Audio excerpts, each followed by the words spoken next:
Watch it.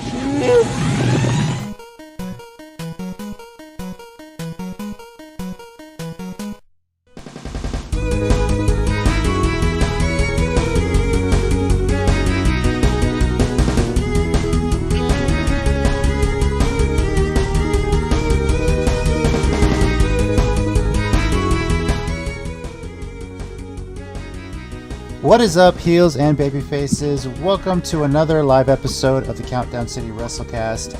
I'm your host, JC, and I am joined this week by Tommy. Kushina's the champion! Sorry, it's got nothing to do with...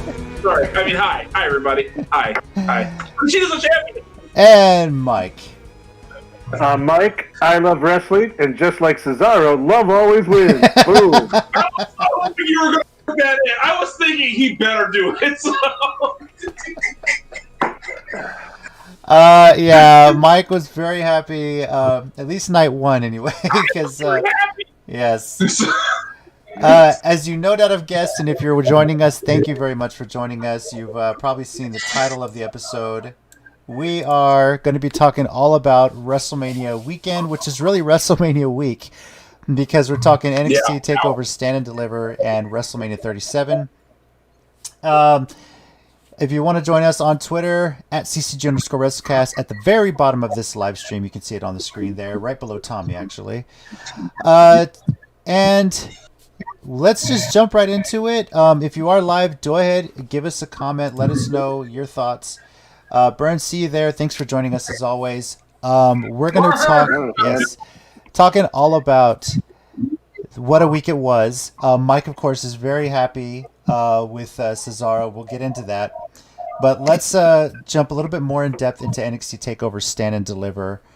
A 2-night event, the last NXT on Wednesday.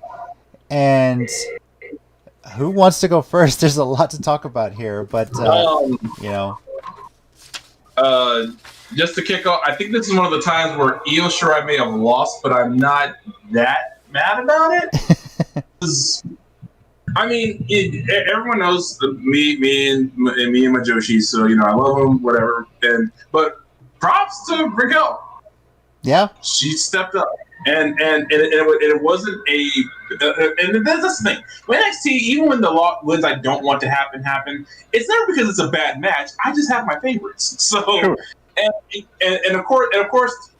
Going to NXT tonight, the shot of Raquel and Bianca and Rhea kind of made even the changes I wasn't a fan of pretty much worth it. I can't lie. So let them have their moment. So as for the rest of the show, both nights. We're just gonna say both nights. I mean, both nights. Okay. Whatever stands out from you from both of the nights. Well, the UK dominating between Pete Dunne and Walter is trying to actively kill their opponents, and no one's stopping it. So whatever. Mike, you had a comment in our group chat that WrestleMania was going to have a lot to live up to with this show. Yeah. And what was it really that stuck out with you on this show? Because you kind of made that comment. I want to say it was night 2 or midway through night 2. It was at the end of night 2. I'm always one for hyperbole, and I said WrestleMania. It's for WrestleMania, it's not going to be hey follow this. It's going to be like hey WrestleMania, don't embarrass yourself. Both nights, I mean, were just a solid show from beginning, and you kind of come to expect that from NXT, but again, you kick off with Pete Dunne and Kushida, which was an amazing match. The 6-man gauntlet eliminator was fun. You had a lot of different characters and types in there. Can't believe NXT Jeff Cobb, Bronson Reed pulled it off.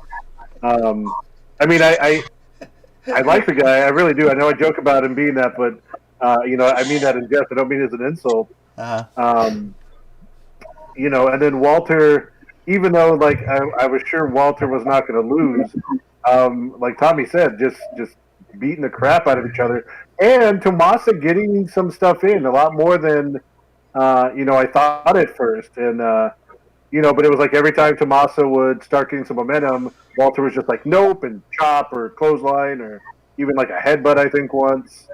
The tag team triple threat. I mean, Those are three amazing teams who put on a great show. And then, like Tommy said, to finish off night one, Raquel Gonzalez. One thing, and whether you like this or not, I think NXT has always been really good at is not letting, for the most part, not every single time, but they don't let their champions overstay their welcome. Mm-hmm. They build somebody up, even if you feel like you see it coming. They build them up, they get them in there, and eventually win that title. They go on a run with it, build the next person up. Like this one was Raquel. She's been getting built up, and then she takes out Io Shirai.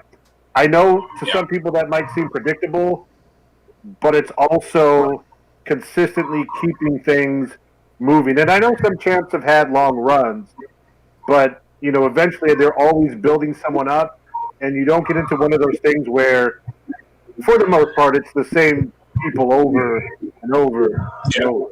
Yeah. My one. Because I agree with you. The one thing I think when you said, not for most of the part, I think that we were thinking of is like when Shayna had the belt. And personally, I don't think that was entirely her fault. I just think that her match became too predictable. I wouldn't have minded her being champion as long as it wasn't for the fact that literally every time she won, it was the completed clutch within like 30 seconds. Right, we used to talk about that, If they looked at it a bit differently, I don't think it would have been a bigger problem. But yeah, you're right. Consistently, they're pretty good with their champions. Like, it's like even though like who had it, like, didn't Adam Cole have it a couple times, like, go back and forth? But even then, he always makes it fun. Adam Cole just makes stuff fun. It's like I've never really been sick of seeing Adam Cole. Period. It's like even when he's done something for a while, it's like, yeah, Adam Cole, so it's kind of okay. Adam Cole, speaking of which, night 2, Kyle O'Reilly, the unsanctioned match, the fact that it went on last had me wondering, why is this going on after the NXT Championship? And then it happened. I was like, okay, now I get it. But these guys just wailed on each other. I saw a lot more of night 2 live than I did night 1, so that's why that match really sticks out with me. Yeah. Nothing on the line, just pride. But my God, if their retirement matches aren't against each other, then I want to know why.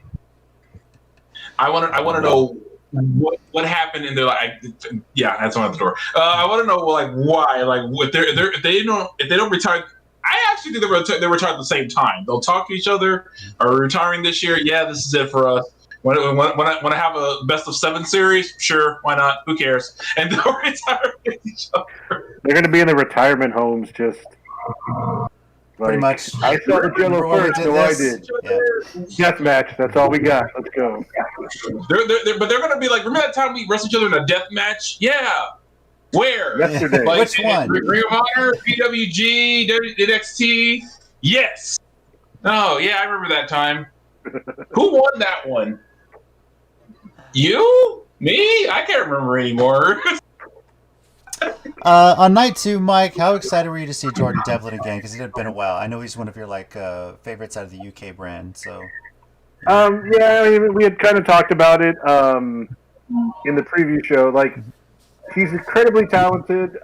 He's had a little bit of controversy and stuff surrounding him. WWE kept him employed. They didn't get rid of him like they did some of the people. So, he's keeping it to the ring. He's extremely talented.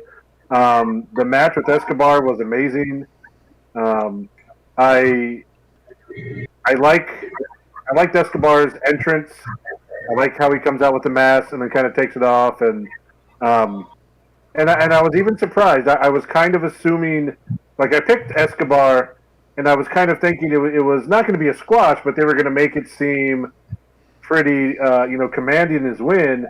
And he had to have, his stablemates come out and kind of help him before they could finally put Devlin out. So, not to like jump ahead or spoil anything, but Devlin was on NXT tonight after Kushida won, and he said, "I'm going to go back home for a little bit, then I'm coming back for that belt."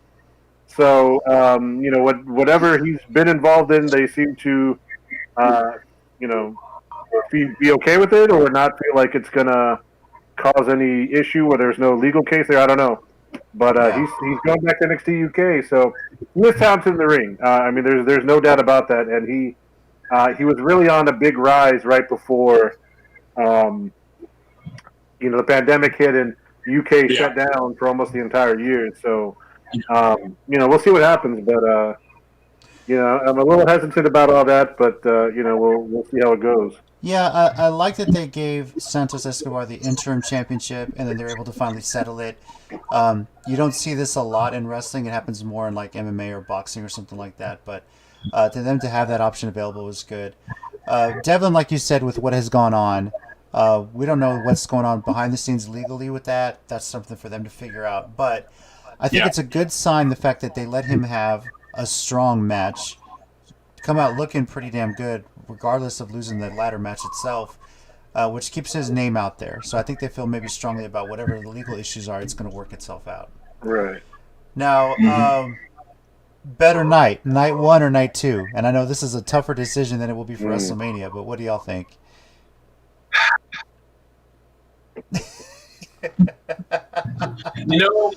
Okay, so here's what I'm going to say, and I'm going to explain. It's personal bias. It's absolutely personal bias why I'm going to say this. I'm going to say night 2 for 2 reasons. One, Ember Moon won. I don't care why. The match, or I know it's for the tag titles, and I love Shotzi Blackheart too. But the words Ember Moon and won are in the same sentence, so I literally don't care the conditions around it.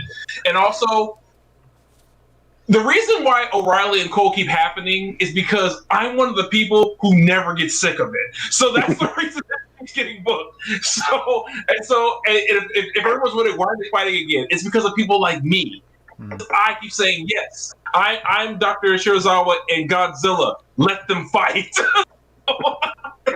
Sorry, I never get to use that joke, and I had to use it somewhere. That's pretty funny. So I'm one of the people who's like, if it's Cole and O'Reilly, when they did the split from Undisputed Era, I got excited. I was like, are we getting a Cole O'Reilly match? Please, are we getting a Cole O'Reilly match? I haven't seen one of those in like 3 years. I'm jonesing, guys. Give me a call. So and we got it. So that's why I'm like, and also, honestly, I know how Mike feels about it, but I am happy to see Karrion Kross win the belt. I feel like it sucked how he lost it. So I'm one of the guys who I'm happy he won it back, and to beat Finn Balor, that's that's in your cap to beat the original Bullet Club leader and Universal Champion. So yeah. Tommy says night 2. What about you, Mike? I might think I'm going to go the same, also for a couple personal reasons. Mainly that for that night I went perfect in picking, so that was pretty cool. That's true.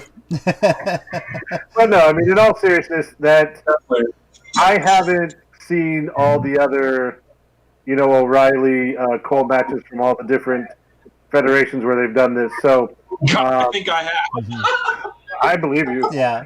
So this was an awesome match. For me, I picked Kyle and I was kind of confident, but it was one of those matches where there were a lot of times I was like, they're going to let Cole just kick the crap out of it and win this, aren't they? And so I was never confident in the pick till the hand came down for 3. Yeah. And that always makes a great match, like we'll talk about later for WrestleMania 2 as well. So I'll go night 2, not by a lot, but yeah, I'll go with night 2. Yeah, I have to agree, night 2. And if you're out there watching us, comment what you think was better, night 1 or night 2. There's a lot on that, and I think a lot of it also had to do with they didn't have the time constraints of the USA Network. I know night 1 was simulcast with Peacock and USA, but night 2 was like, hey, well, we're on Peacock exclusively. And that worked out to their benefit, especially with that unsanctioned match. But yeah, the ladder match itself being on there, Gargano defending against NXT Jeff Cobb, but still put on a hell of a show. So there's a lot of great parts of that night too. And one thing Tina and I noticed when Kyle O'Reilly came out, he usually has like that armband on, and underneath it he has actually like a monitor for his diabetes. He's type 1 diabetic. And he wasn't wearing that coming out. And Tina and I are looking at it like, oh, what kind of crazy crap are they going to do? So he didn't want to mess that thing up. So he's like, damn diabetes tonight. I'm throwing caution. If Cole's not going to beat me, diabetes tonight. All right, Bernsey also thinks night 2 is better. So Nice. As far as our pick results for that show, Jerry, who joined us from Tiger Driver Radio, he went 6-4. I went 7-3. Tommy 8-2, and Mike 9-1. The only one he didn't get was the 6-man Gauntlet Eliminator. He went with Dexter And it was Loomis. two choices. I know he should have gone with. I thought there there was something left with this Dexter Loomis stuff. They were just saving it for the first Tuesday show, but well. Yeah, and I think you're going to be sticking with Bronson Reed and Jeff Cobb, and that's probably like your dream tag team if it ever happens somewhere down the road. Oh my god! Yes. What cracks me up is they were both in PWG. I don't know if they ever faced each other one-on-one. Mm-hmm. But what was Bronson Reed's name pre NXT? Jonah Rock. Jonah Rock. Okay, that sounds familiar. Yeah. Speaking of which, there's a video that came on the internet where Jeff Cobb turned his Tour of the Islands into a running Tour of the Islands because he almost fell forward and kind of ran forward and somehow still nailed it. It's on Twitter somewhere. Look it up. It's pretty damn cool. I know Mike's going to go be like searching for it. I'll look it up. So it's pretty crazy. All right. Pardon me. On to our WrestleCast ratings for the show. If you're new to the show, we rate the events from 0 to 5, 5 being WrestleMania 17, and 0 being December to Dismember, if you need an idea of where the scale is on this. I had the lower pick result record for the event, so I'll go first here. I'm giving this a 4.75 overall. I mean, this is a 2-night event. As Mike said in our group chat, man, just don't embarrass yourself in WrestleMania because they're having a problem. They did a few times. They did a few times, but what is WWE going to learn? Don't put NXT right before your pay-per-views because they always go crazy. You know, I think NXT, with smart thing for WWE booking wise, put NXT on a weekend where they don't have a pay-per-view because it makes everybody look better, honestly. So, because NXT always they really shouldn't. Yeah. So I got a 4.75 on this show. If you're watching with us, let us know your rating as well from 0 to 5. Can be fractions or decimals. Try and keep it to 2 decimal places. It helps it easier. So. Tina's not here. I need help. Yeah. Tommy, what about you? What's your rating for this show? 4.75 as well. Okay. It's I can't call it their best show, but damn it, it's not their worst. I think the worst we ever gave their show was like a 4 or 4.25 was like the worst I think I've ever given one of their shows. If that low. But to me, I think it was kind of them just kind of in a way showing off a bit, but not showing off to their utmost. Something like War Games, I think, is when they do that. But this is still them showing off. And you can't say enough good things about NXT because this is where guys really get shine. But this is also why I keep saying people who are there, I don't want any of them called up. I know Rhea Ripley is champion on Raw now. Bianca Belair is champion on SmackDown. I'm happy for them, but I'm still scared to death that Vince won't know what to do next because they were so good at NXT, and I'm terrified. Now, don't get me wrong. When they were the last two in the Royal Rumble, I was like, okay, cool, we're good. And then Bianca one, I was like, all right, cool, we're better, thank you. But still, I was like, what does Vince know what to do with them? Does he know what he's doing? Because Triple H does, and Regal does. But we'll see. But for this show, what they put on, great both nights. Like I said, night 2 better for personal reasons, but 4.75 for me. Okay. And Mike, what about you? So I don't do this very often, but I was not let down at any point either night. I'm going to give it a 5. Wow. I think just overall as a 2-night event and as a lead up to WrestleMania, like just this whole week, it was at no point while I was watching the matches did I feel like this is getting old. It's it's been 2 nights. Like every match, I was invested in. Every match was unique. They had a lot of different types of matches, which is also kind of fun. It wasn't all wash, rinse, repeat type stuff. So yeah, I really enjoyed this one. I don't know if I've given 5 to an NXT before, but overall, given what it was for the 2 nights, I'm going to give it a 5. Let me take a look actually because I have all of our ratings. Can here. we also point out that the builds for Takeover were better Yeah. than most of the WrestleMania? That goes It's like, without saying. I mean, I know it does, but I want to say it. I want to point it out because right. my God, you get the show that has the least amount of time, the literal least amount of time on your whole week of programming, and with 2 hours a week, as opposed to the 5 hours Raw and SmackDown get combined. They still built up better these matches, and they had not as many, of course, but and that's even more to the point. They didn't have as many matches WrestleMania did, and still had better builds. Oh my God! So okay, I have to get that off. And NXT is kind of cool too because they don't overuse their legends. Like Shawn and Triple H are there, and all Shawn did was come down for the ladder match and go, "How about ladder?" and walk away. That was it, right? Sure. Like, you didn't jump in, didn't make a big deal. You just like, ladder, I'm gone. He was like King Shark in the Suicide Squad. Ladder. Mike, by the way, you've only given 2 5s since you've been on the show. Okay. The last time you gave one was actually an NXT show, and it was 2 years ago this weekend, NXT TakeOver Brooklyn 4, right before WrestleMania 35. Okay. Oh, yeah, I believe it. That was the last time. That's the only other time you've actually given a 5. We've done ratings. That's for anything. These are the 2 5s? These are the 2 5s. This show and Brooklyn 4, which is 2 years ago. And that was the weekend of NXT, New Japan Ring of Honor's G1 Supercard at Madison Square Garden, running the same night, I believe. No one cared about them. Yeah. And then WrestleMania, of course, is in New York. Kidding, Tommy, kidding. Yeah. So overall rating for NXT TakeOver Stand and Deliver 4.83. Pretty awesome show that they had, a 2-night show for NXT, the first that they've done. And now WrestleMania. What do you got? Here we go. So yeah, that was a good show, by the way. Sorry, I just looked that up real quick. Brooklyn 4. I was about to say, what happened at that show? That was Undisputed Era defeating Mustache Mountain for the tag titles. Velveteen Dream defeating EC3. Ricochet defeating Adam Cole for the North American title. Kairi Sane defeating Shayna Baszler. That's probably what put it over for me. I think that was Shayna's lot. Or was that for the title, or that was for the finals of? No, that was for the title. That was for the women's title. That's right. All these are title matches, except for Velveteen and EC3. And then the main event was Ciampa, Johnny Gargano, last man standing for the title. So yeah, that was. There we go. That was a hell of a strong show. Yeah. Yeah. And I think that was the one where Ciampa at the last minute just like stood up because he kind of slipped his body off or something like that. Or pushed, something like that. Yeah. Memories. All right. Well, were we ever so young?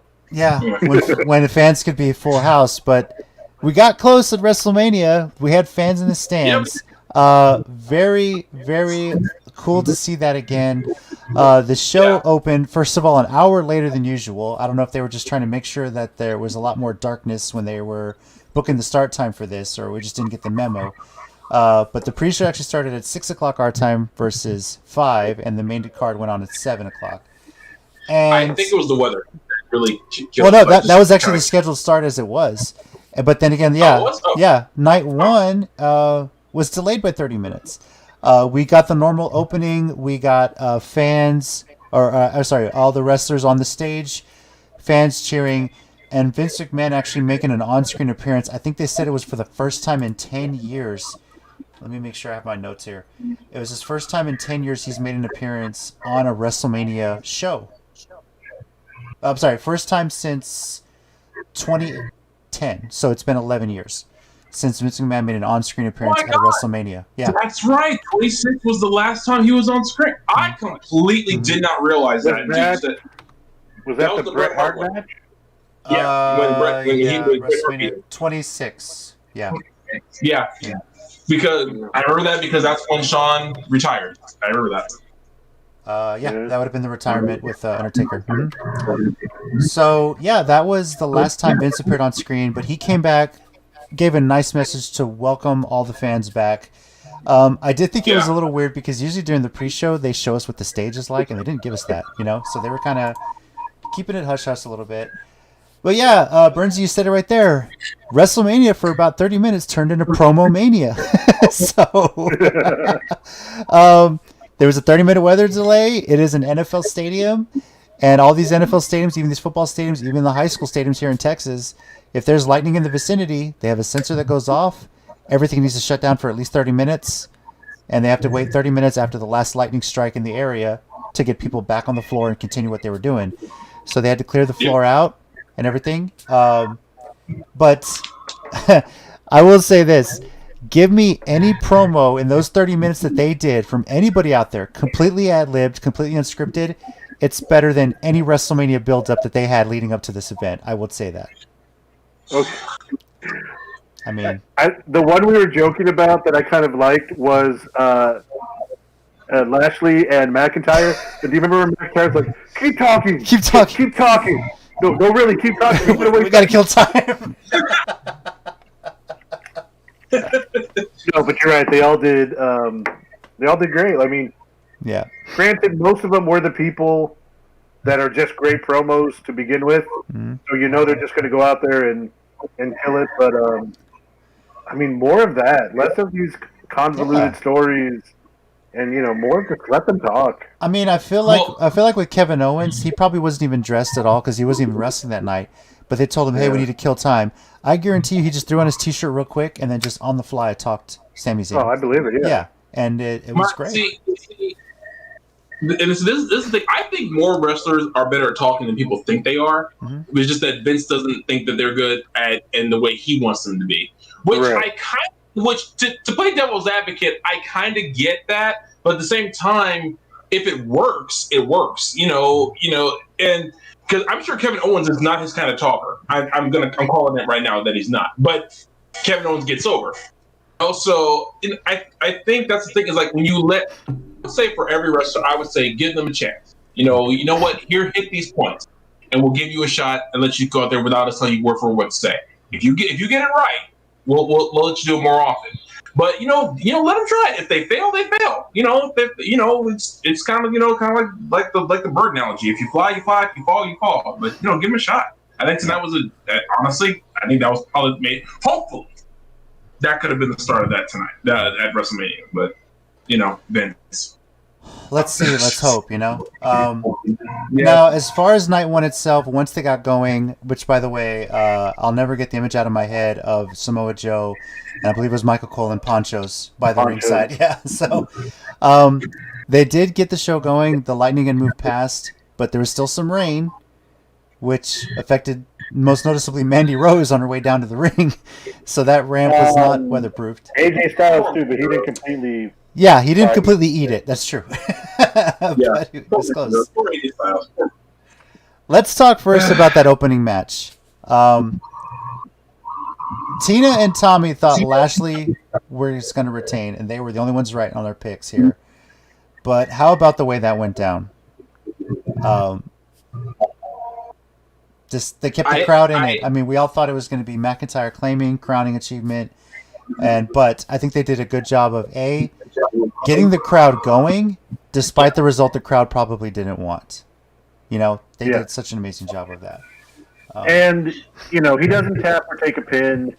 He passes out, so you still keep him strong. Yeah. So again, it's not necessarily what I wanted, not what I chose, but they did it in a way that you're right. And and in all fairness, Lashley is getting cheers.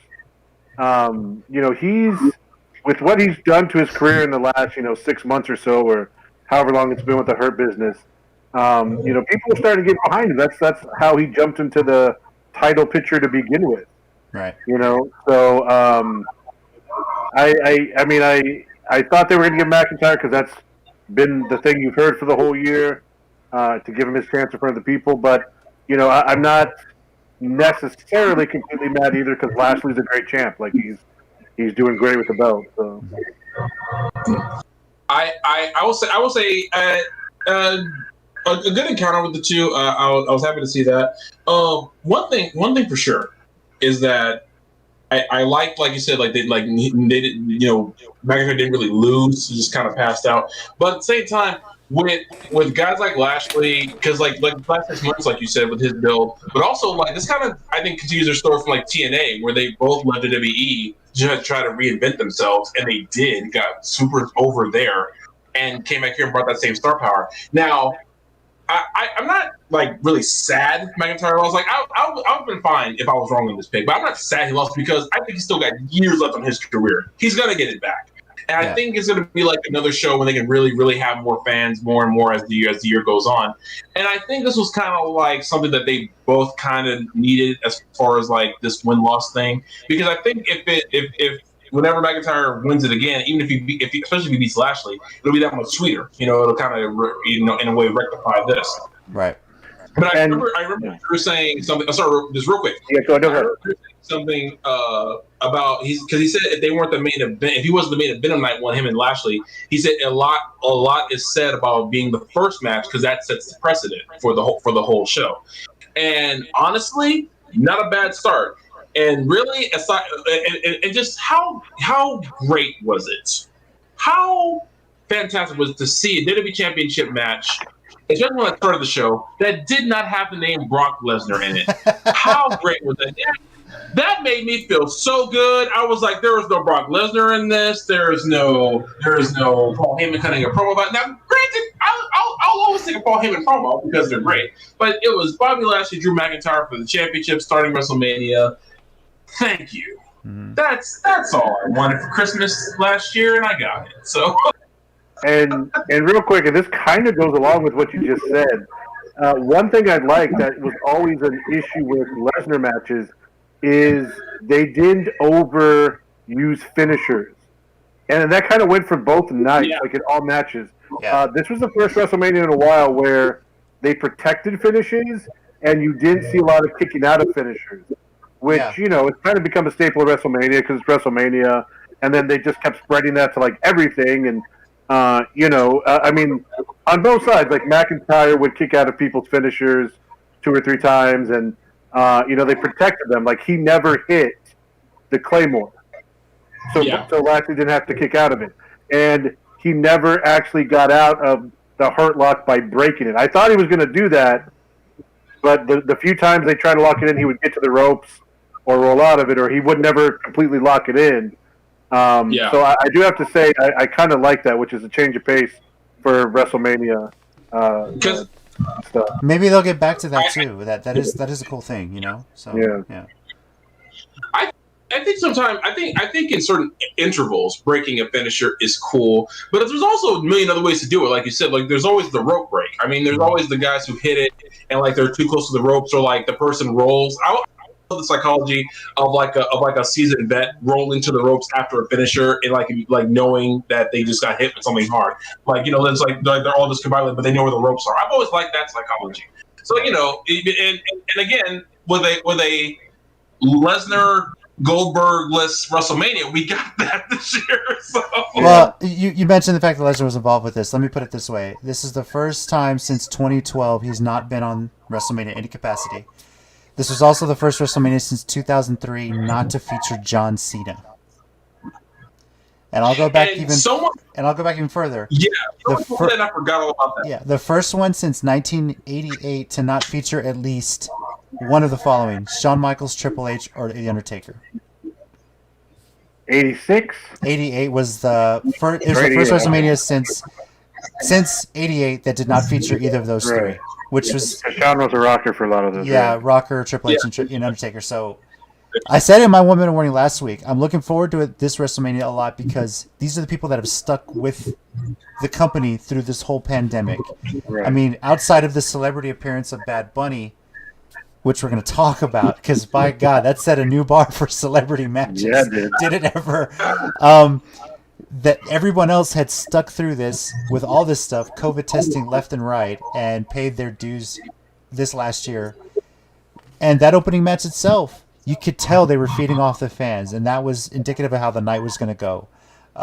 Yeah. Now, you know what? Let's just get into the Bad Bunny match. Okay, let's talk about it. Real quick, before you do that. What's up? Steady was in the chat. Oh. Said, good match. end felt anticlimactic. I assume he's talking about Lashley and McIntyre. Yeah. Well, we'll see because now they're going to be fighting again at what's being dubbed WrestleMania Not Backlash. just Backlash. WrestleMania Backlash. Can you just call it back? Just keep it simple. Just keep it simple, please. I don't know. They literally overthink everything. Yes, they do. The funny thing was, people were saying it was trending on Twitter, but the name makes it look like there was like backlash at WrestleMania about something that happened. So it's like, I mean, the whole point of the name Backlash. This is what happening right after WrestleMania. What happens afterward? You don't need to spell it out for us anymore. We're pretty smart. Yeah, subtlety is never WWE's strong suit. We're fine. Backlash. Just call it back. He is ruining my favorite pick. Okay, let's move on before Tommy's head explodes. Bad Bunny. Yeah. Mike. Well, Bad Bunny. Think of all the celebrity appearances that have happened at WrestleMania where they've been involved in matches. And yes, this would include Ronda Rousey's debut match where she teamed with Kurt Angle against Triple H and Stephanie. This includes Mr. T at WrestleMania 1. Exactly. We kind of started with celebrities. Where does Bad Bunny rank on this for you? I mean, it's got to be at the top. I mean, who else? I mean, Lawrence Taylor wasn't bad at WrestleMania. I think it was 11 for what it was at the time, but he blew up quick. Like, that dude was dead at the end of the match, like, cardio-wise. And, I mean, it was an okay match for that time. You know, there have been some women celebrities who didn't embarrass themselves. You know, Snooki wasn't great, but didn't look bad. Maria Menounos, I don't know if y'all remember, she was in one. Same thing. Wasn't like, you know, going to become the next NXT Women's Champion all of a sudden, but didn't embarrass herself. They both did their part. Right. Yeah. I mean, most of the time, celebrities get into tag matches. They wait outside. They come in for a minute or two, maybe hit a move here and there. Yeah. Right. Outside of Ronda really stepped it up just because how athletic she was. Yeah. I mean, she's already a fighter to begin with. So. Yeah. Then Bad Bunny starts the match. You know? Yeah. I mean, wow. I mean, just from that point, the dude took it seriously. Yeah. Was not expecting that. I know some people who had their gripes not about him, but about him being in that position where other wrestlers could have been. And I was like, and I said, fair enough, fair point. I'll give you that. But again, this is kind of Vince for you. If you're watching WWE, you're not used to seeing that by now. What have you been watching the past ever? So, but as far as you said, JC, where does it rank? It's pretty high for me as far as like celebrity debuts. Ronda may always be my number one. I think she may always be my number one as far as celebrity debuts. Stephen Amell was Pat McAfee's my number two. I put Pat McAfee at my number two. Well, I'm talking just WrestleMania, not necessarily NXT. We know Pat McAfee did great. Yeah, so. Yeah, if you're saying just WrestleMania, then Ronda's my number one, and gonna get hatred for this. Bad Bunny's my number two. No, and see, in fact, it's interchangeable. So I think I would switch with you again, only not to crap on Ronda, but she had the background to ease into this so much easier than Bad Bunny. You know what I mean? I mean, she's an MMA fighter, so you know she has a lot of the skills that translate. Not saying it was easy, and it was definitely up there. But I think if you're just talking WrestleMania, it might be Bad Bunny then at number one. Yeah, and even Ronda, with the part where she did the whole army roll to get Triple H on her shoulders, she came up with that idea herself, and it's like, hey, can we try this? Yeah. And let's do it. I think it's interchangeable 1 and 2. I think Bad Bunny is barely number one, just because of how much he worked that match. The damn Puerto Rican Destroyer at the end. I know it's a Canadian Destroyer, but he did it. It's a Puerto Rican Destroyer. Did someone call it the Bunny Smasher? Did I hear that at some point? I heard someone call it the Bunny Destroyer, and honestly, I'm like, at this point, let's just call it all three names. Yeah. I don't care. Let's just have it on Wikipedia, like with hyphen, all three names. I mean, this damn near stole the show if it was not for the main event. I thought that was the match of the night up to the main event. But as far as celebrity ones, Bad Bunny number one, Ronda's barely number two. Number three for me has to be Floyd Mayweather. I just thought Floyd did great. The build up to that, The psychology yeah, on the really match cool. with Big Show itself, I think, was very, very well Yeah. done. So I love how they had like that no DQ and his team helping him like cheat and everything. And I thought everyone's like, oh well, he cheated to win.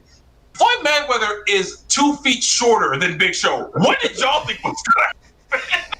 it's not often a celebrity comes in as a heel either, and sells it. I mean, he knows how to sell a match, you know. So Was and I want to point out something really important real quick.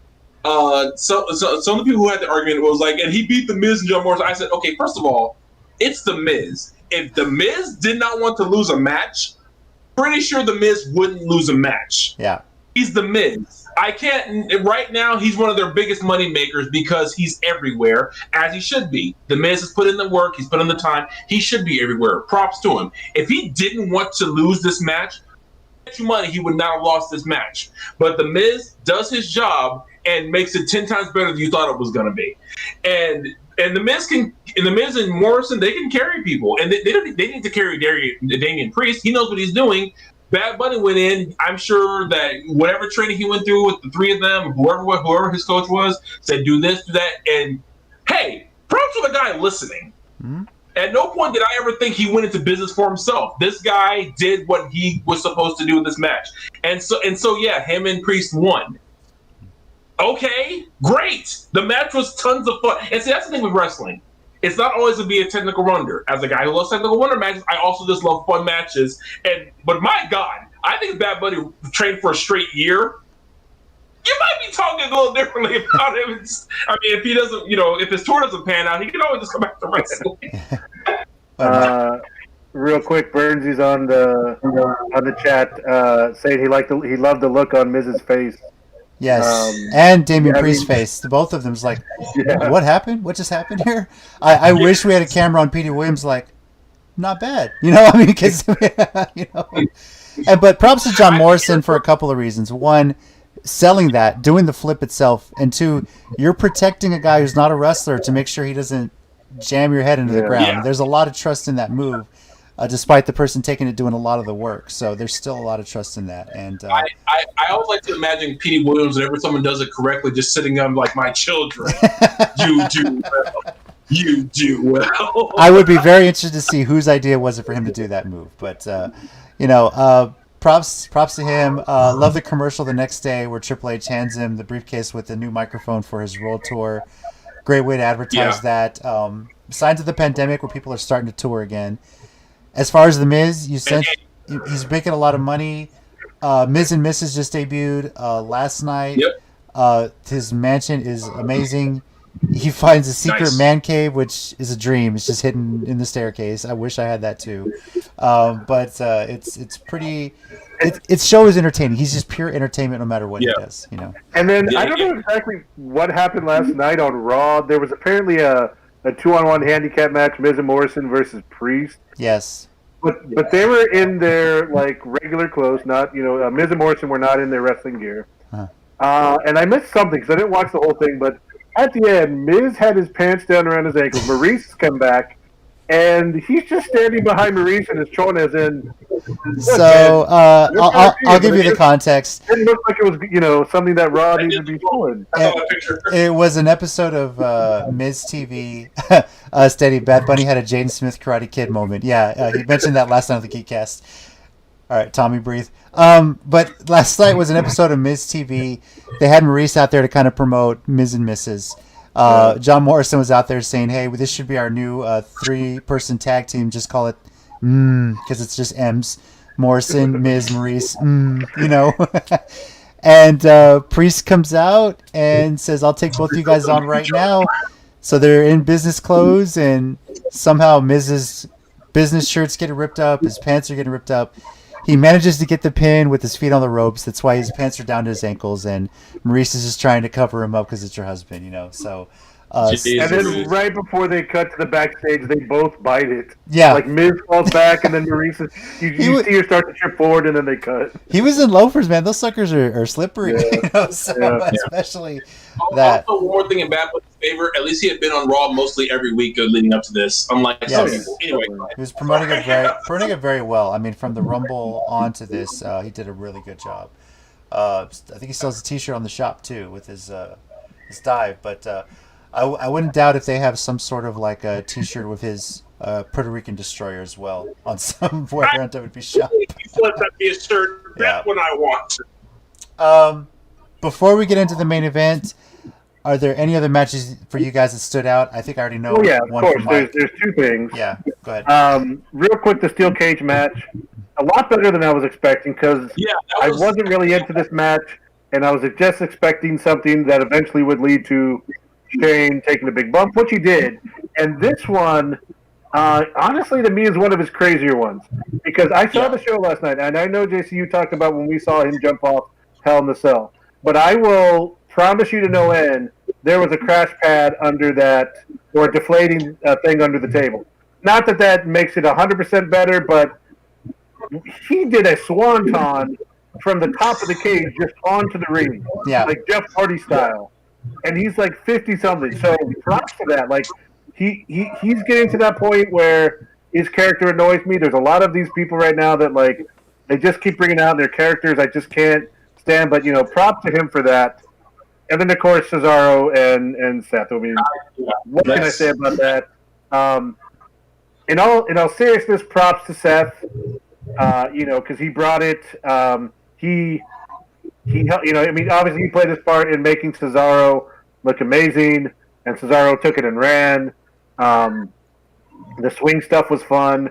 I'll go with 23, even though they can never count rotations correctly. They just start counting in a rhythm, and they don't pick a point to complete rotations. But 23 is better than the 20 I got, so I'll give it to him.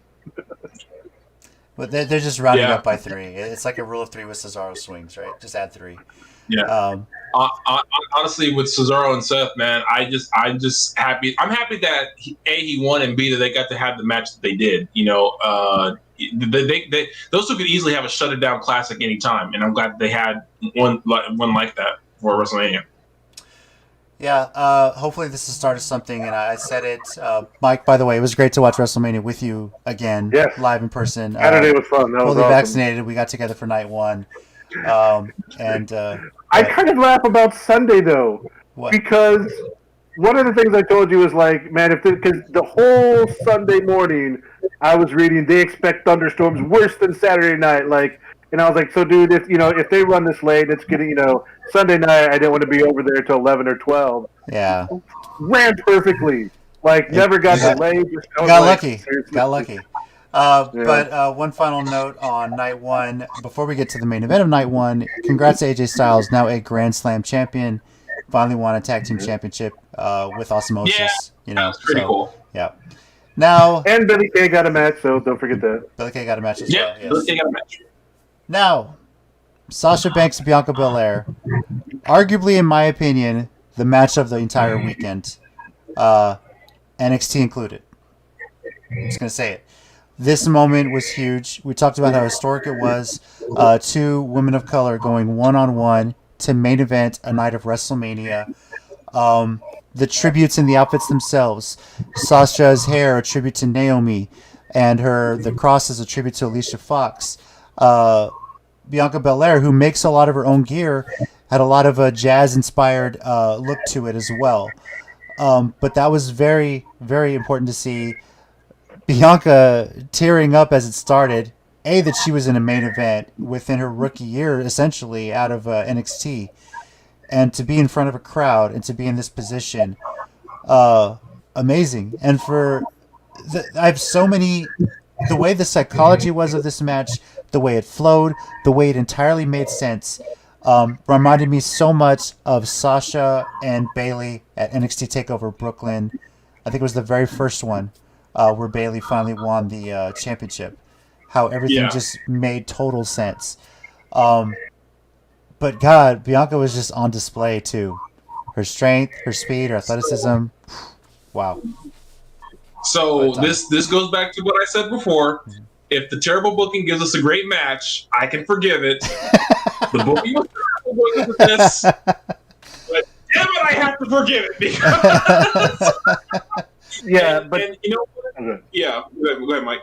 No, you go. You're flowing. I was gonna say, you know what? And I think I gotta agree with you, JC. As much as like I said, as much as I love me some Cole and O'Reilly, this may have been the show stealer of the entire weekend. And no offense to anyone else, wrestling period, but I think the emotion and what I think honestly, to me, in my mind, I'm thinking this is what both Bianca and Sasha wanted to prove to the world. It was like, because it's entirely possible that they weren't huge fans of the build either. All the randomness that occurred there. But when you get a match like that, sometimes even the worst builds are kind of worth it. So, yeah. Go ahead. The only thing I was going to add to that, Tommy, because it was a great match, and imagine though if that match had an Austin Rock build like 17. Oh yeah! Imagine how much. I mean, that could have put this match as like right up there with WrestleMania 17. If you could pull out of the build a My Way type video package, and this is the little things that infuriate me. Instead, we got weeks of Reginald and going after women's tag team titles.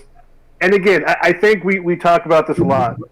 These wrestlers are so talented, and they pulled out a all-time match. Why does WWE try so hard to not help them? Like, that's what it feels like. It feels like I get what you mean. You know what I mean? Like, this feels like this was a 8-ball right in front of the corner pocket, easy straight shot, and you did some stupid thing because this guy was real impressive with his Cirque du Soleil type agility, and you made him the centerpiece of what should have been the biggest feud, if not one of the two biggest feuds going in. And that just frustrates me. I'm glad the match was a classic, and what it means to everybody and all the different people. But that just infuriates me for some reason. I just, It's like those TikTok videos you see where it's like dun dun dun dun dun dun, where they're just like all over the place when it's just a straight line. Yeah. So. True. Well, we'll see. For me, and I get what you mean, because like to me, honestly, what I was saying from the beginning, what you could have done with their build was just say, like you said with Rock and Austin, hey, I want to be the best, and Sasha like, I am the best. Right. And that's your feud. I mean, to me, and again, this is why I praise a lot of other wrestling, like in Japan. It's like, you know what? It's not always about some storyline that you got to fulfill. It's just saying, I want to be the best. That belt means I'm the best. I want that belt. Mm-hmm. And if you wanted to throw Nia Jax and Shane in there, you could have had her beat them in singles matches. Just kind of like building that. I mean, she's already won the Rumble, so he has the match, but just gaining that momentum. Because, there weren't a lot of other. Well, I mean, she kind of had the feud with Bayley right before or right after the Rumble. Was it after or before? I don't know. That little thing with Bayley where they were just doing the dumb games. But you could have just found some people. You still enough that she could start beating in one-on-one and just building that momentum. Yeah. And, I mean, there's just so much more you could have done than what they did. That's just... Yeah. But it was a great match, so I don't want to take away from it. It was amazing. Yeah. It's an all-time match. Burnsy, by the way, said, I thought it was funny when Cole thought Banks kicked out. Yeah. Oh, yeah, that was weird. Weird. Yeah. Her shoulders were down. There was no... I don't know. Yeah. Yeah. Well, up to this point, I don't know about you guys, but WrestleMania for me was a 5. And then night 2 happened. So I was like I said, I was wildly impressed by night 1. I was like, okay, you know what? This may get my coveted Wrestle Kingdom 5 if they keep this up. And they almost did. It felt like, okay, night 1 was booked by Triple H. Night 2 was handled by Vince McMahon. It's kind of what it felt like to me. I don't know. Am I the only one that thinks that? I mean, I don't know. That's just my thought process. Wait. You know what? I want to agree with you, and I'm going to give you one reason as to why. What's that? Triple H went to Vince and said, if you screw up Sasha and Bianca, I'm going to take this company from you. by force. You hurt my kids. I'm never gonna forgive you, Vince. It's like he booked the first 2 matches and then he had his bedtime, so he had to go to bed. And then the card started getting better. Yeah. But I mean, I'm fully convinced he booked Lashley and McIntyre. I still think Triple H had a hand in that one. The ending was just Vince's idea. Yeah. So, night 2, first of all, I was very impressed with The Fiend's entrance. The Jack in the Box thing was really crazy. Just the whole him burning off the outfit and everything. No, before you bastards say anything, it had nothing to do with Alexa Bliss, even though I'm wearing the shirt. I just thought everything. But props to Randy Orton. I think he's the first one to beat the Fiend under the heat lamp. Congratulations. I think because the heat lamp returned. And it was that heat lamp gives me PTSD from Hell in a Cell, and I can never forgive that. I just can't. I can't. You ruined my favorite match. You ruined it, Vince. I know, but Alexa kind of turning on the Fiend a bit. She explained her actions a bit on Raw, but the fact that allowed Randy to RKO the Fiend, get the pin, and move on to other things. I know he didn't win the title shot at Raw. Tina was reading he may be taking a little bit of time off because he's been going fast and furious, if you will. So, but honestly, can I say, like, I think everyone who worked throughout the pandemic era should get like 6 months off and let the trainees just come in because, my God, people put in work for the past year. I actually read that this may have been a match that got changed at the last minute, and that it was a Vince decision, of course, but that Orton was going to get beaten by the Fiend pretty bad, and he was going to take time off. So. I think the thing that just bugs me is the Fiend and his power level just changes as they need it. Because most of the match he's indestructible, and then I don't know, was this like Padme in Revenge of the Sith? Did he get sad when Alexa turned on him or something, and then one RKO and he was done? The turn didn't even make sense. I feel like what she did should have distracted Randy more than it did the Fiend, because that was some freaking shit, I mean, the whole blood. Maybe the Fiend was like, I didn't do this. What's going on? It's not me. And come on, that was Enchantress from Suicide Squad, man. That's what that was. I mean, if they recast the role and it's Alexa Bliss, I got no argument with that. I'm just saying, go. Yeah, of course you do. Two Shots Podcast, and I assume that's Joe. What's up? He joined us for the preview show. Night 1, he said, as we talked about, Bad Bunny, Damien Priest versus Miz and Morrison really surprised him. I saw y'all talking about that last night, but no, that was a great one. A bit. So we'll see where this goes from the Fiend, because as Alexa Bliss explained it, she just said, well, you taught me everything I need to know, so I can do this on my own. That's kind of the general story of it. From there, Kevin Owens and Sami Zayn was amazing as I thought it always is. These two just fight forever, So real quick, just let me say, I'm glad Logan Paul's involvement was very little. Right. Yes, 100%. Yeah, thank God. Took a stunner pretty well too. Yeah, he did. But I'm glad. Again, this is where I kind of feel like this is a bit of Triple H booking. I think Vince said, okay, Triple H, you can do one match on night 2. Sammy, Kevin, let's talk. So I'm glad that they got to be themselves. And Logan Paul, I think in a weird way, I think they both were like, if we have to have Logan Paul ringside for us to have this match at WrestleMania, fine, screw it, he can be there. Let's just have a match at WrestleMania. And I'm just happy, and putting away the kayfabe joke that we do every show for State and Generico, putting that away for just a second. Mm-hmm. I'm glad finally those two have that on their resume. They have fought. They are worse than Cole and O'Reilly because they have fought literally everywhere. I'm convinced there is a video of them in someone's backyard having another no holds barred match somewhere, and I'm glad that they can say fought at WrestleMania is on their resume now. Let's throw this out there. How long before these two guys are headlining WrestleMania against each other? I hope next year. Please, God, let it be next year. I give it 2 years. Because I think Cesaro is going to be headlining next year. Fair enough. Yeah. Fair enough. God, why do you make me a Hawkeye from Endgame, man? Don't give me hope. Jesus, man. Don't do that to me. Like, he finally got a singles match and a win on the card. I know. Like, don't... Oh, man. Look, I'm just saying, I really pushed that Kota Ibushi was finally his time, and he finally got it. I'm sending those vibes out there so that maybe it does happen for your boy. I'm just saying. But if Cesaro wins the Royal Rumble next year, and if we're at that WrestleMania next year, because it is in Arlington, bro, if he wins and we're at that Mania, yeah. You know, also in all fairness, I think the first time Sammy and Kevin fought each other was at the WrestleMania we were at in the ladder match. Yes. They were both a part of that ladder match. They pulled off a lot of crap on each other. Yeah.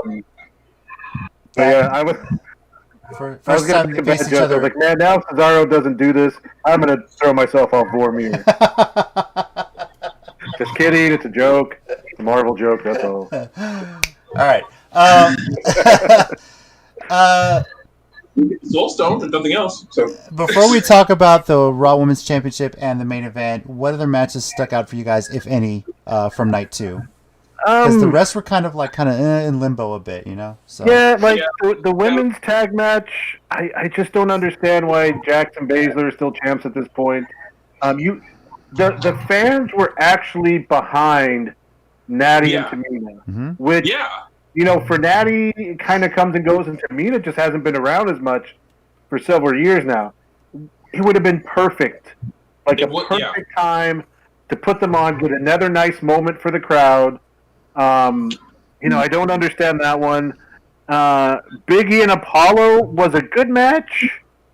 Okay. I don't know, Tommy, should I ask you this? The Apollo character, and now that Dabo Kato comes in looking like a general or something, is that crossing the line? Is that in my mind, I think Vince just saw Coming to America 2 and said we can do that. There it is. There it is. Look, that's the first thing I was like. I am 98% convinced Vince saw Coming to America 2 and said, let's do that. And no one was able to stop him. I am sorry that I'm accurate. I think you might be right. What you're saying is he tried to get Wesley Snipes for that character, and when he couldn't do that, he just went with this guy. Is that basically what you're telling me? You're implying it as a joke. I think you're joking, and I'm deadly serious right now. I don't know if it's a joke. It could be true. This as nicely as possible. After no Wesley Snipes, which is just like, who's the biggest dark-skinned person not doing something? That guy from Raw Underground several months ago. Wait, and then he got mad because crap. Almost is with AJ. I can't name him. Hold on, put the mask on. Double duty. Yeah.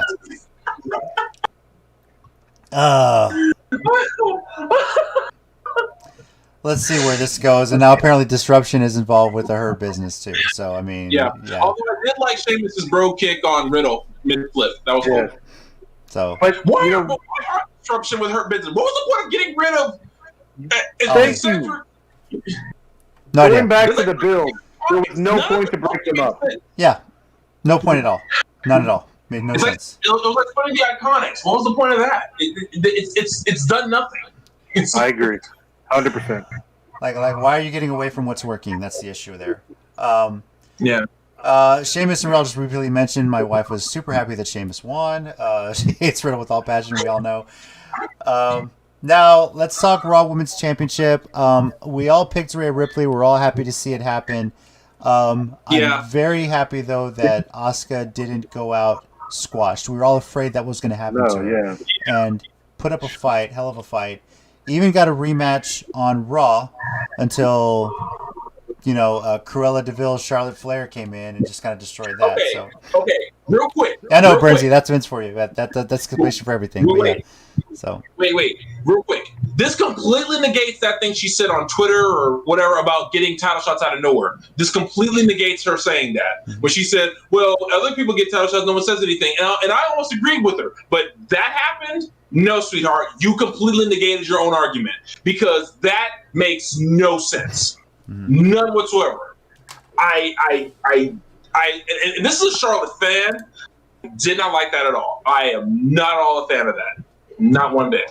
I want to say I think we joked about this in the group chat, and I want to say this in the nicest, most politically correct way I can, Andrade, you're Hispanic, and as JC will attest to, you have a high shooting percentage. Don't when say it it. comes Don't say to, it. Don't say it. You want me to say it? Okay. I'd rather you not. I know what you're getting at, but Charlotte. Okay, first of all, I'm glad. Great, Yeah. she's back. Cool, but I agree. okay. She should not be in the main event picture immediately. I know they're trying to get this character back, and as the rumors had it, she was supposed to be on Mania. That got changed. Andrade, her fiance, got released. And apparently there's rumors that they told her, hey, either you're supporting your fiance or you're losing WrestleMania. And if that's true, she chose her fiance, and then after WrestleMania, they're throwing her in the picture. And I'm like... Well, that was the rumor, and then the story that came out was Mike decided that her HGH levels were high, and they believed that meant she was pregnant. Oh, that's right. And then she went and got her own test, and they're like, no, you're not pregnant. So it's convoluted, but... I mean, in a sense, what WWE did last night was make her the character that everyone believes she is.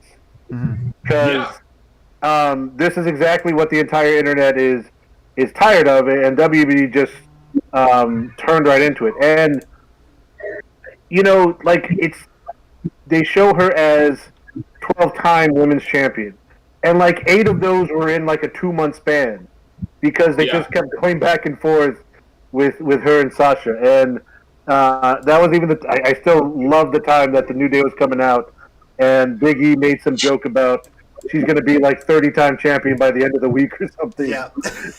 Like, I don't know. Like, I understand that you want her in the top of the picture, but it's just like it's getting to that Roman Reigns, John Cena too much, and she's not even the face. Like, they always try to make her face, and she just acts like she does. Like, it's never a real face. It's always just like a privileged person, which I get being the Ric Flair daughter. Yeah. But they're always like, no.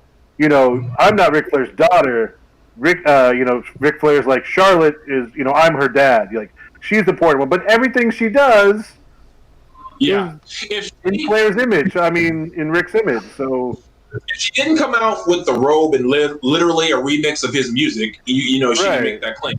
My other thing with this is that my problem with booking, this is the booking of women's wrestling in general with literally everywhere except TNA, is, well, actually AEW is doing better about this too, is it doesn't always have to be for the title. The women just want to be the best athletes too. This is honestly, this is where I felt like TNA/Impact had the market just cornered on women's wrestling, and what saved them from being closed for years, because you didn't have them always fighting for the title. It was like legitimate, blood feuds, like Amazing Kong and Gail Kim. When it wasn't for the belt, it was just a pure hatred feud. Like, they just wanted to beat the crap out of each other, and I like that. I like angry feuds like that. Just give me that, And this is the thing is, like, with Charlotte saying I'm the best, blah blah blah. When you had someone else come out and say, I'm really the best, and have that as be a feud instead of her just immediately jumping in the women's title picture. Why is the belt? Let Rhea enjoy being champion. Let her enjoy. Oh, man, I'm so done with this. Well, this did set up a very magical moment on NXT today. I don't know if you guys saw it, but let me actually pull it up here, and I'll share it with everybody. Tommy, are you hearing JC's audio a little weird, or is it just me? I'm hearing something a little bit. I think that's my audio. We can hear you. Okay, all right. Yeah. Let me go ahead and just share this picture with everybody here, if you're watching. This moment happened on NXT today. This, of course, was after the wrestler formerly known as Ty Valkyrie, now Frankie Monet, made an appearance and just got in the face of Raquel Gonzalez. That's another story. But Rhea Ripley came out, followed by Bianca Belair. And if you look in the background, you see this old picture of the three of them early on in their NXT days. And now they have all the gold in the women's division of WWE. Raquel Gonzalez, of course, is the NXT Women's Champion. Bianca Belair, the SmackDown Women's Champion. And Rhea Ripley, the Raw Women's Champion. 3 NXT either current wrestlers or alums who pretty much all got their start together in that company, making an appearance there, showing off the hardware. Very, very awesome moment on the first Tuesday NXT, and really, really cool. I thought it was very, very special. I think so. I think this even goes back to my earlier point because I mean, look, remember the kind of the feud Raquel and Rhea had before Rhea got called up or called to the other areas. You know, I won't say called up anymore. I hate that term because it doesn't apply. NXT is just as good. But it's to me, drafted to Raw SmackDown. I'll say it that way. It's to me, you know, that was a great feud. They were just two of the baddest ones in the women's division. They wanted to prove who was badder. Right. There you go. That's your feud. Who's tougher? Yeah. That's all you need. I hate that it's not that simple anymore in WWE. Burns is talking about this is why we can't have nice things. Of course, talking about the whole show. Not wrong. Yeah. All right, main event of night 2, the triple threat match. None of us picked Roman, but when the match was over and the result got, immediately it hit in my mind. This was actually the most genius thing they could have done and some of the best booking they had the entire weekend. Do you guys feel the same way? A little bit, yeah. I think it like if you put the boost he got from literally every other WrestleMania he's been in into this audio, it makes the perfect sense. I do love it because it's like I love it because can he get more heat than that? Can you become more hated than that? Short of literally kicking a baby across the street, can you get more hated than beating these two? And worst of all, pitting them on top of one another? Didn't Snitsky do that one time?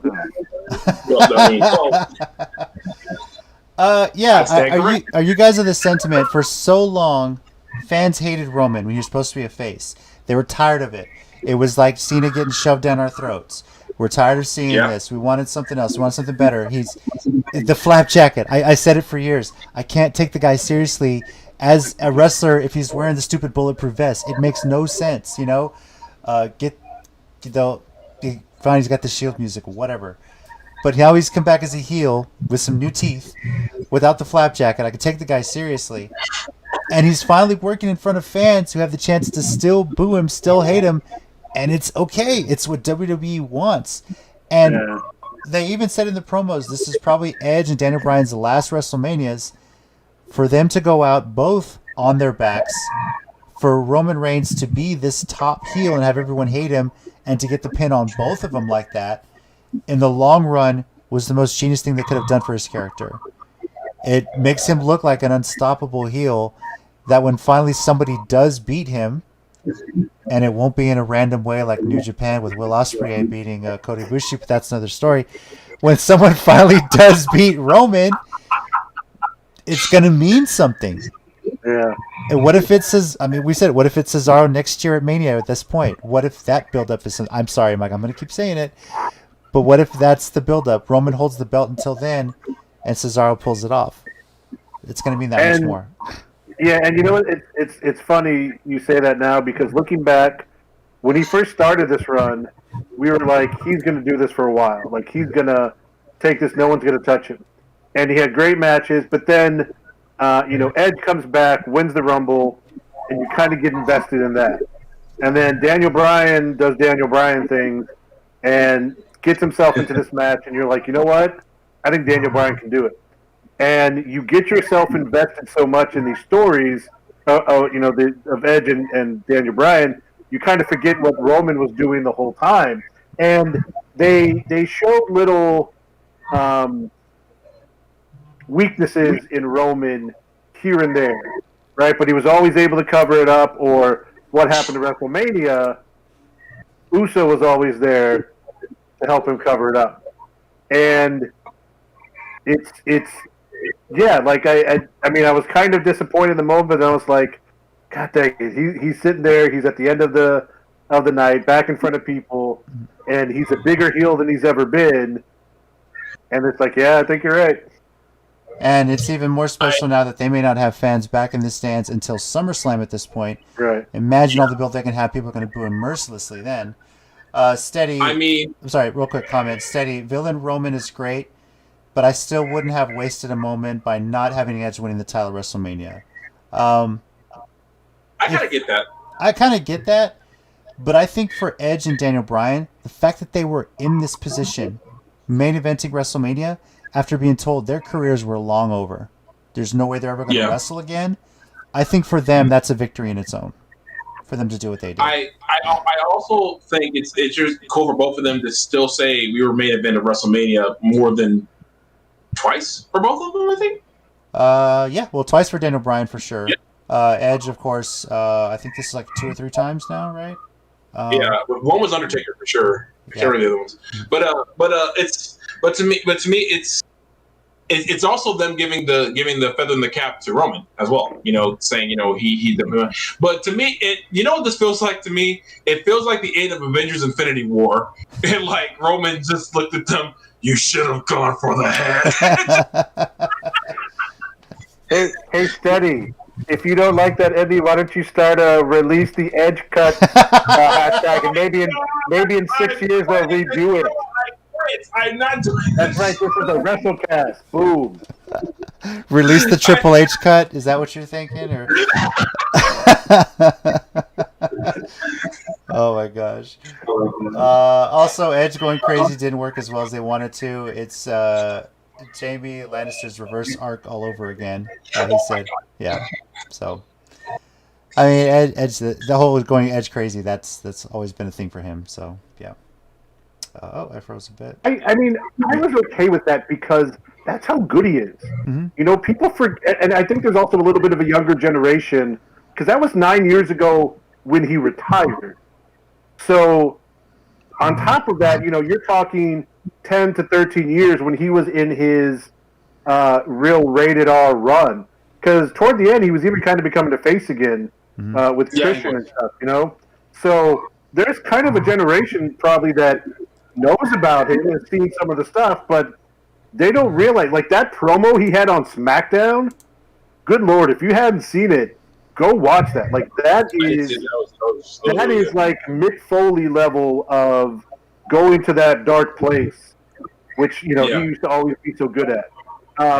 I'm cool with the going crazy at the end because I think some people forgot what Edge could be because you were so happy about the feel good story, coming back that you forgot what he did and the things he did with Cena and Undertaker.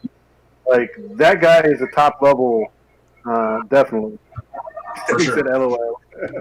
I overall though, I'm happy Edge was a part of it, but I'm happy he's not champion. Again, this is big for Roman. But I'm at the point right now where I kind of feel this way. See if you agree. If you're in the Hall of Fame, you shouldn't be currently holding a title.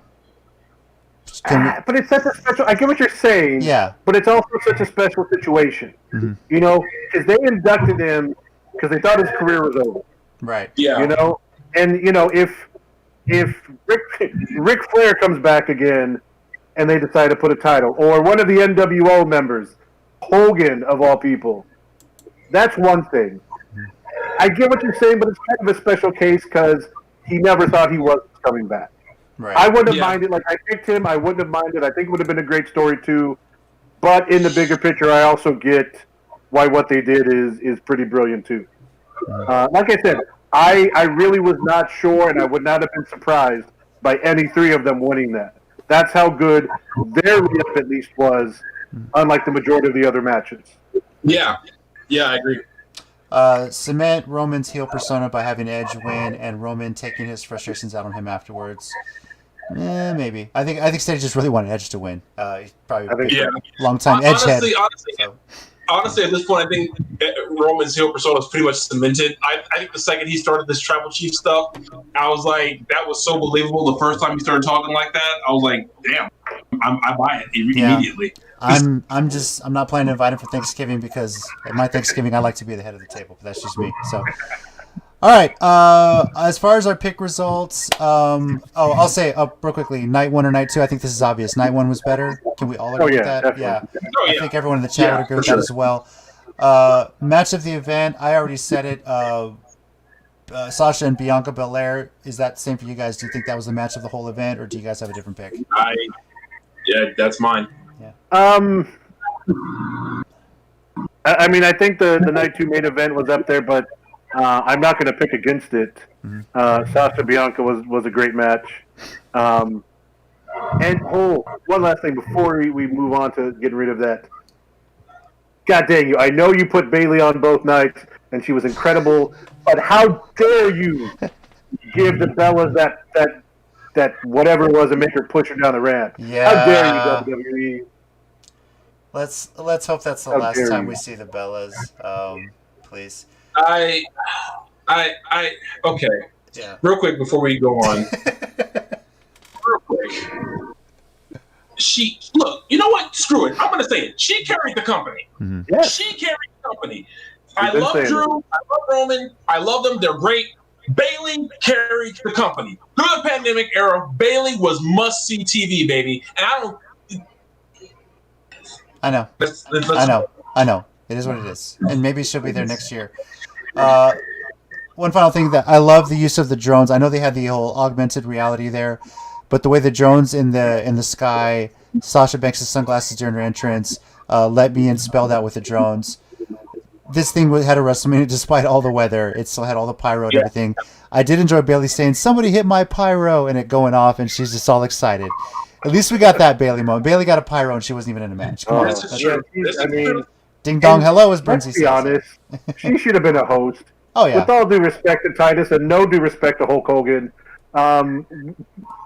they came out once at the beginning. Why did that happen?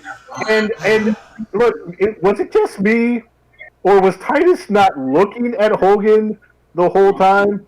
Like, he was running his line, but he was not looking at Hogan. Nope. And was, like, standing up in front of him a little bit.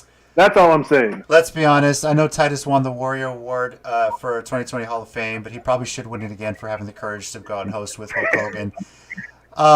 But there was a missed opportunity with all the bad weather and the water and the slippery ramp. They could have easily slid Titus down from the top of the ramp all the way under the ring and had that moment again from the Greatest Royal Rumble. You are not right, and you're so wrong for that. He would have done it in a heartbeat. I believe that. Man would have. Let's be honest here. Okay. On to our pick results. Shit. Now, I'm only going on the matches that we actually picked on the preview. I know we talked about a lot, but when it came down to the ones we picked, Mike and I went 3-5. Tina, Tommy, and Joe all went 4-4. Pretty indicative of how difficult this was to predict. It was a tough WrestleMania to call, you know. And It was actually hard to call this one. Yeah. And what's up, Mike? Burnsy's in the chat. Ding dong, hello. Ding dong, hello. Right there with Burnsy. Yes. On to our WrestleCast ratings for this event. Once again, 0 to 5, 5 being WrestleMania 17, 0 being December to Dismember. And again, if you guys are watching the chat, let us know what your rating is as well. Again, I'm starting it off here. I said it from the beginning. This was a 5 after night 1. This was a 4.25 after night 2. That's how much night 2 brought it down. Just because right in the middle of night 2, it was just kind of... it didn't keep the momentum going. I know it's difficult to keep that going. B-Ninja 210, what's up, guy? What's up, man? Good to see you, Brandon. Hey, man. So this for me was a 4.25 for WrestleMania. I was anticipating it. On some level, I was a little disappointed, but it was an overall good show. Just a 4.25 for me. Mike, what about you? What's your rating for this event? I'm going to give it a 4.5, and I'm only going to increase it because of the Cesaro win. Mm-hmm. And his gear looked amazing, by the way. I forgot to mention that earlier. Oh, yeah. He had some nice looking gear there. But, it was a good show. That night 1 was a great night. Night 1 was more of some matches I didn't expect, actually over-delivering. The Bad Bunny and then the Steel Cage match.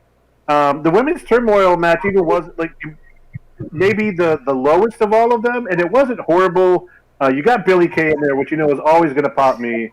And then, like I said, you had Natalya and Tamina, who the crowd was really getting behind. And so that was a disappointment on night 2 when you didn't do anything with it. But, night 1 was solid.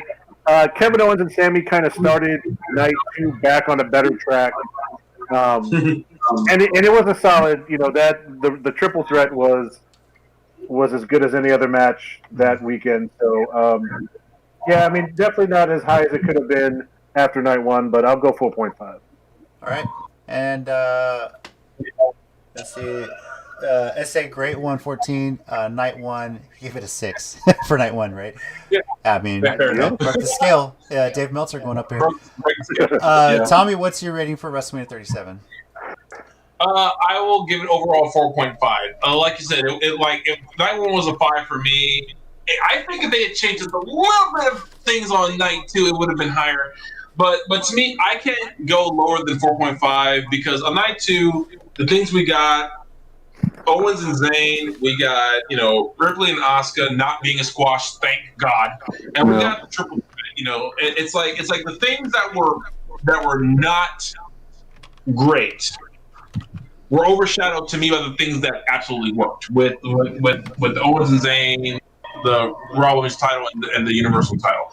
So it may have fell off in a few key areas, which I do agree were major falls, but if they hadn't corrected course where they did, it would have been a lot worse. But I think even for their missteps, which to be fair was not the worst thing they could have done.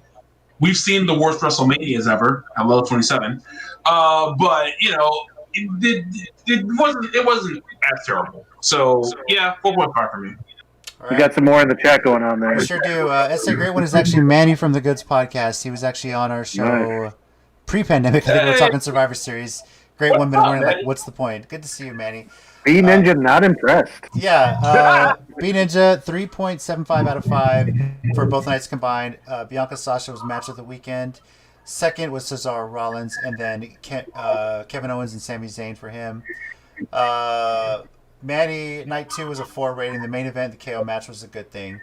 Burnsy, night 1 for him was better. I think that's pretty much been the consensus here. Yeah. As for our overall rating for WrestleMania, a 4.4167. Pretty good WrestleMania. Brandon, Asuka Reyes sadly disappointed me. They had no chemistry performance from so it was, I mean, yeah. But, yeah, it wasn't like a classic. It wasn't one of those. But but like you said, they did squash Asuka, and they got Rhea the title and start the push. So I get it though. Yeah. Manny, the fans made the difference. Yes, I think if there were no fans there, this WrestleMania would not have been as good. I think the fans, whether they were cardboard fans or live fans, it was actually really, really cool to see. I did hear stories about somebody probably might have had a little bit too much to drink when there was a weather delay, started tearing up some cardboard fans, got kicked out right before they let him back in, and he missed the entire WrestleMania. Your fault, you idiot. Just be a little bit patient. It was going to happen, okay? So you ripped up the cardboard fans? I mean, I think maybe he thought if he hit a real person, he'd be in more trouble, but who knows? And those things cost like $100, man. That ain't cheap. I know. 4.4167 was our rating for WrestleMania. 4.83 for NXT Stand and Deliver. Once again, NXT, well, pun intended, delivered. So, yeah. Now, real quickly, just a little update in case you didn't know. The wrestling TV schedule has changed a bit for everybody. Raw is still on Mondays as usual. Tuesdays now belongs to NXT. They had their first show this evening, earlier, right before this. Pretty good show. Wednesday, AEW Dynamite. I fully expect the ratings for both NXT and AEW to increase by a lot, and I wouldn't be surprised if they both hit 1 million viewers consistently every week. I hope so. Yeah. As they both should. I hope they both do. Brandon, happy for Rhea, though, and happy for Tamina getting cheered for wrestling 2 nights as a moment. Yes, but I think we can all agree Tamina should have won the damn titles, Yeah. Tamina should have won. Her super kicking Shayna off that slingshot, yeah. Won. Thursdays, Impact, by virtue of them actually owning the channel that they're on, are moved to Thursdays. They're pretty flexible. Again, they'll be on Access TV on Thursdays and also on Twitch. They do have a 24/7 Twitch channel rolling, some classic moments, some old shows.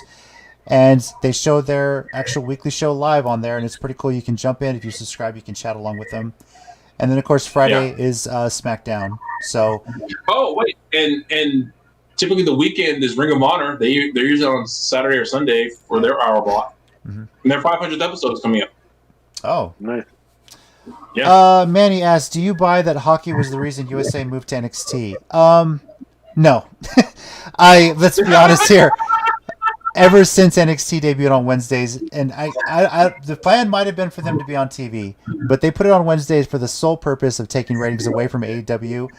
And I think this past Wednesday was one of the few times they actually beat consistently had more viewers than AEW, even though AEW won the rating window for the key demographic consistently. Hockey might have been a reason with the playoffs coming up, but let's face it, this benefits everybody if NXT has on its own night and AEW has its own night. So as a wrestling fan, we all win. So it should have been from the start. Vince is so freaking petty. Yeah. Now it's time for, of course, our 1 minute warning segment. Mike, after that crazy week, do you have anything you want to talk about this week? Yes. Yes, you do. All right. Well, whenever you are ready, and go. So we've joked on the show already several times, and JC's talking about Cesaro main eventing WrestleMania next year, and I'm saying don't give me hope. And I say this because 7 years ago, I watched Cesaro body slam the Big Show out of a ring, win the first ever Andre the Giant Memorial Battle Royal, become a Paul Heyman guy the next night, leaving the Zeb Coulter and the American team, and then nothing. And then for the past 7 years, he's just been floating from tag team to tag team, putting on incredible matches, stealing shows all over the place. There's a GIF all over the internet of a hot tag he gets in like a multi-team match where he just clears out the entire ring inside and out. So I hope to all things that they use this as a push and they really give him something substantial, a title match in the future with Reigns, but I can't. Don't give me hope, man. All right. Because you've done it before. Okay. I'll try not to speak it as much, but I'm of the idea that you keep speaking, it'll come into existence. I'm just saying. That's all I'm going to Maybe I need to get that positivity. Yeah. So. Hey, I'm praying about it, shoot. All right. Manny, AEW won the Wednesday Night War. Totally agree. The only reason they didn't have more viewers was, of course, NXT was basically running a pay-per-view. But yeah, this past Wednesday. Oh, but AEW is doing some great things. By the way, shout out to Jericho. I haven't seen the full interview, but he had a 2-hour appearance on Broken Skull Sessions. It's on Peacock under the WWE channel, and they do talk of all things AEW as well in that discussion. It's an open forum. Anything goes. We heard it's a really good interview. Brandon, if Athena doesn't compete in her WrestleMania in her home state of Dallas, I will. Yeah, I know. Manny says Cesaro, most underrated wrestler in WWE. He deserves the brass ring. I think we can all agree with that. So, yes. Tommy, do you have something this week? I do. Okay. Ready, set, and go. Okay, so I just want to talk about the importance of the Bianca and Sasha match. Aside from, not aside from, including tributes to other wrestlers, Sasha, with the tribute to Naomi and Alicia Fox, who, again, Alicia Fox should always get more praise. And, a Bianca tribute to Jazz, who, same thing, should always get more praise. I love it because I have people, friends who don't really watch wrestling, and for good reason. And part of the reason really is they don't see a lot of African Americans, people of color wrestling. So they're kind of like, what's the point? This is the kind of thing that I say, no matter what people think, representation does matter. And this is one of the feuds that I think was, again, could have been built up better. But, honestly, hell, at least they got a build. And it was slightly kind of worked almost, except for the Reginald thing. But they got a good build. They probably have not only one of the best matches of the week, they probably have one of the best matches WrestleMania has ever seen. So I just appreciate the fact that we got that. I appreciate the fact that they were allowed to go out and do what they both do best. Because when you let them go, especially Sasha and Bianca, they can have the best match on any card, and I mean against any promotion. I mean this against AEW, Stardom, New Japan, because those two are workers. They just don't get to show it. They got to show it this time, and I'm glad they did. Very well said. Very well said. I really hope this is the start of something for them. So, me too. Yep. I forgot one moment. The fact that Sasha got caught on camera actually smiling at that moment, Yeah. and I know she probably did her best to not show that, but how could you not smile knowing that you just kind of like just shattered a glass ceiling? You smashed that I'll use my one. They smashed that bitch apart because they got to destroy that glass ceiling. Mm-hmm. They made it into WrestleMania and just completely stole the show. So very awesome. Manny mentioning the breast ring thing broke the barrier with that podcast. Yeah. As we mentioned, Brandon, Bianca was Jazz and Jacqueline. Oh, wow, Jacqueline. And Sasha was Naomi and Alicia. oh yeah. Brandon says, Reginald is the Roger from Sister Sister. # go home, Reginald. Good call. And WWE has 2 African American champions. That's a comment from Manny. Very historic, true. Lashley and Bianca Belair. So, also JBL needs to be slapped with that All Lives Matter speech on Bianca Sasha. I think I missed that. Thanks. Jeez. My 1 minute warning is kind of a follow up to what I said last week about how important this one was, not just for the history, but the fact that this was a show featuring people that have stuck with the company all year through a pandemic. We didn't get the part-timers. We didn't get the special attractions, as Vince likes to call them. No Oldbergs, no Brock Lesnar's. I mentioned that it was the first time in a while that some of these names didn't appear, and how much better it was. This, we can talk all we want about what we expect to see in the future. Yes, I'm going to keep throwing it out there. Cesaro main eventing next year. Let's hope, if we're going to be there. I'm with you. I 5 years ago we went to WrestleMania 32, and I enjoyed being there. And I look forward to the next year's WrestleMania, especially if they keep using the talent that is getting them there. We don't need to bring in any special talent for a crazy match. Although celebrities, you really got to step up the bar. I'm very happy with how this turned out with the talent you have, and I hope Vince and everyone else take notes. You don't need special attractions to make WrestleMania special. The talent themselves can do it. And congrats to all of them for making it a great event. So. Yeah. And to piggyback off that, I mean, the funny part is the closest we had to special attraction was Bad Bunny. But again, to his credit, he'd been there since Rumble. Yeah. He'd actually been showing up since Rumble. And that's like I said, that's part of the thing to me. It's like, I don't really even call him just a celebrity, just a special attraction, because, he could have easily showed up every now and again and that's it. But, dude, week after week, he was there. So, great. Can't fault him for that. Brandon says the JBL speech was from night 1 of the kickoff. I'm going to go check that out. They should have given Bayley something at Rainier. She carried 2020 W. Yeah, we all agree with that. Definitely. 100%. Yep. 100%. Thank you, everybody, for joining us for this live show. This is going well. It's actually nice to see the comments and seeing everybody kind of giving us feedback as we go along. This may be something we can do a little bit more in the future. Just for my part, it's a little bit easier to edit because I can just throw it out there and we're good. If you weren't able to join us, you're watching this later, you can join the conversation on Twitter at @CCG_WrestleCast. It's at the very, very bottom of the screen, right below Tommy. And if you're on our channel for the first time, be sure to subscribe to the Countdown City Geeks YouTube channel.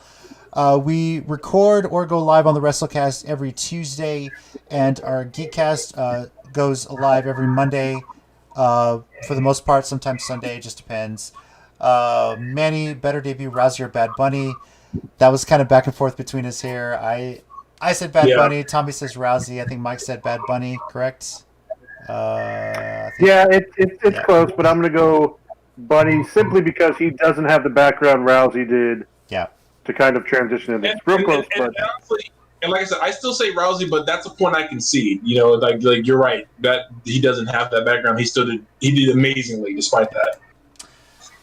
Next week, whether we're live or pre-recorded, we are going to be previewing Impact Rebellion, which features, of all things, a title-for-title match between Rich Swann and Kenny Omega. It's the Impact title versus the AEW champion, and as I understand it, it is winner take all. So... Okay, we'll talk about it next week. Yeah, okay. We'll talk all about it next week. There's going to be a lot to talk about with that. It's shaping up to be a really good card. I'm very excited for it. If you want to keep up with that, like I mentioned, Impact is on Thursdays. If you don't have Access TV, don't worry. Just get on the internet, go to Twitch, find the Impact Wrestling channel, and their Thursday show is going to be on there as well, live as well. I know how easy it was for them to switch nights. If for nothing else, I guarantee you when they show a classic promo, It's a good shot. You're gonna see Steiner Math because they always show that at least once, and it's a great thing to remember. So, thank you, everybody. Yep. Thank you, everyone, for joining us. We do appreciate it. This was a lot of fun. It's great to Mike. It was great to watch wrestling with you live again. Yeah. As we all get fully vaccinated, I'm hoping we can get together again, like you said, for Money in the Bank, SummerSlam, Survivor Series, War Games, whatever. Just to be able to get together and watch wrestling with friends has been awesome. And as soon as I can, I will get the nanites injected into me as well. Don't worry. Cool. Stay away from 5G. Excellent. Stay away from Johnson & Johnson. Yeah, just don't bother with that. Not good. Thank you, everyone, for watching. Over here, we got Tommy. Kushita's the champion. I mean, bye, guys. We got Mike. Thanks, guys. Be good to each other. And I'm JC. And as always, heels and baby faces, remember, pro wrestling is real. People are fake. Catch you next time. Whoa. Went somewhere over there.